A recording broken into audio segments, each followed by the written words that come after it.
Scenario: a student wants to determine the inertial mass of an object without using a scale. Question: what measurements need to be collected and what lab equipments are used? Answer: you're going to use the equation F is equal to ma.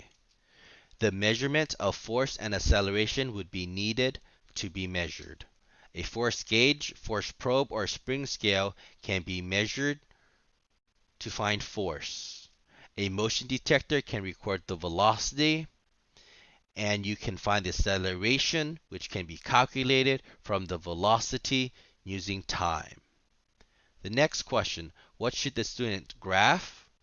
What is on the x-axis and what should be on the y-axis, and how should the student use that graph to determine the acceleration? The answer: the x-axis should be the acceleration, meters per second squared, and the y-axis should be the force, newtons. The graph should look something like this. The slope is going to give us the acceleration. The force versus acceleration graph here is displayed.